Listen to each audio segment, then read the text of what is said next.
Good times create weak people. Weak people create bad times. Bad times create strong people. Strong people create good times. My whole thing is leaders anticipate, losers react. If you can anticipate what's coming, you can really take advantage. If you wait till it hits you, you're in trouble.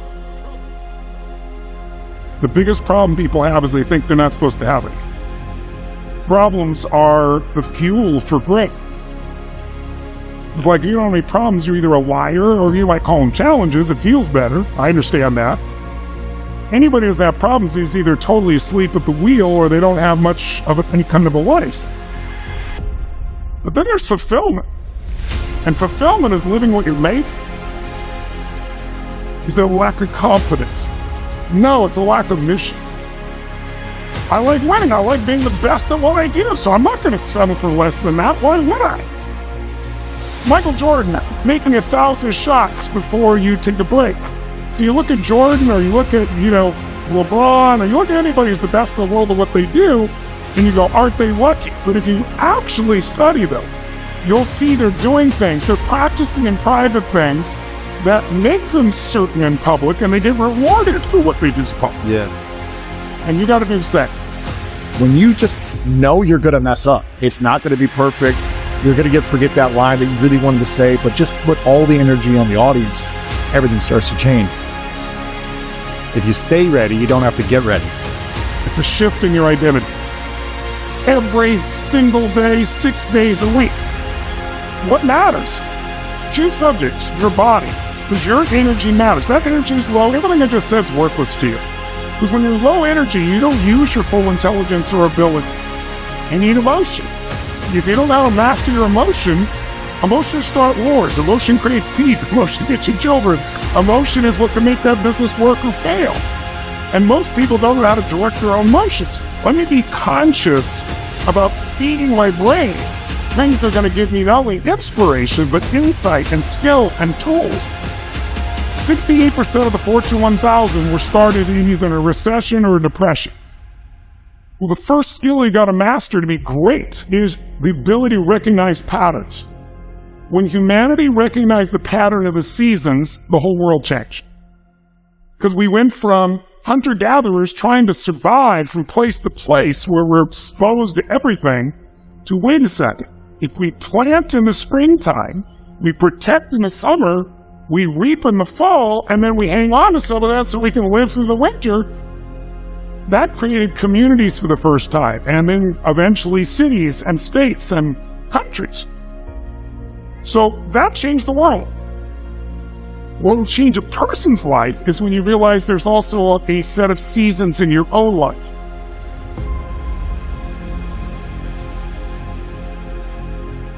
And so think of it this way, 0 to 21 is springtime.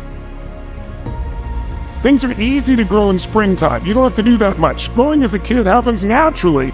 But overall, life is supporting you. It's sending you, teaching you, sharing with you. Now, when you get from 21 to 41 or 22 to 42, whatever range you want to talk about, you now are in the real world. And now you go test what you learned in your springtime. So you start to learn, test, figure out what's real. It's an important stage of life. 42, 43 to 62, 63 is the power of your life. If you worked hard in the spring and the summer, and you put yourself out there and you planted, it's a reaping time. It's a time when you really become a leader. And then if you're lucky, you go from 63 to 83 and maybe 83 to 103, and you have an extended final season of your life where you get to be the mentor, you get to share.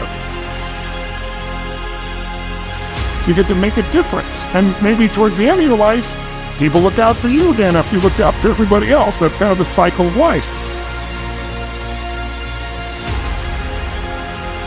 What if you're born in 1910? World War I ends, the world looks like it's a great place, new technology, cars, radio, and then what happens? An explosion of abundance, the roaring 20s, and so you're a kid, you're 14, 15 years old, and you're like, I can't wait to get a car and to go.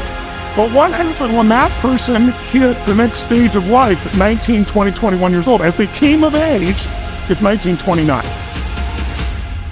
And suddenly, people are jumping out of buildings, total depression, dust bowl, nobody's got jobs. It looks horrific, and it was horrific. But did they get a break? No, when they turned 29, it's 1939.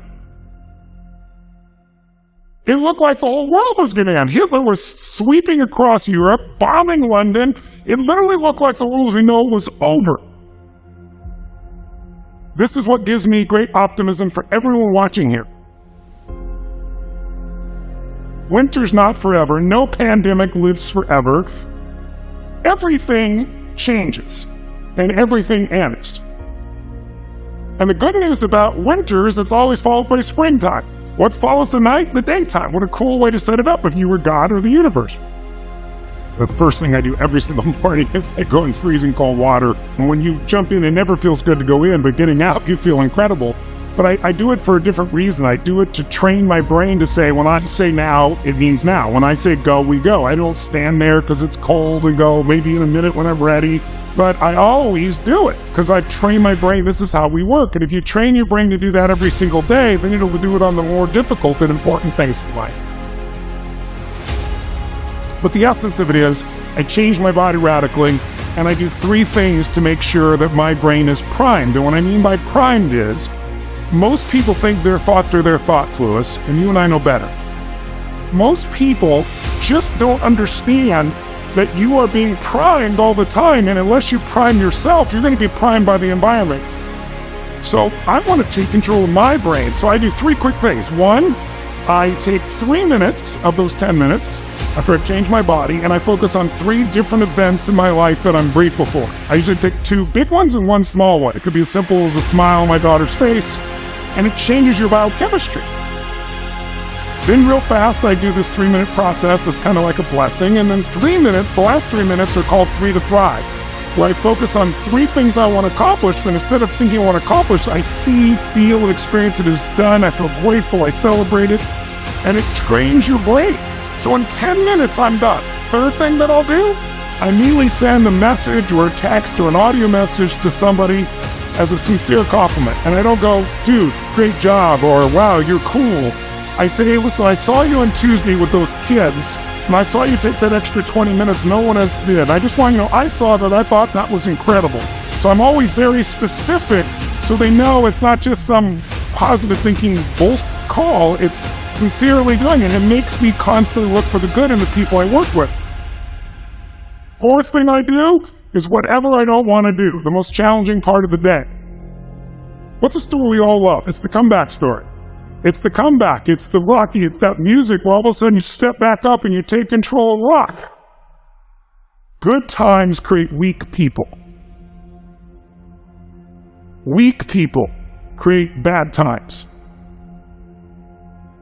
Bad times create strong people. Strong people create good times. Great.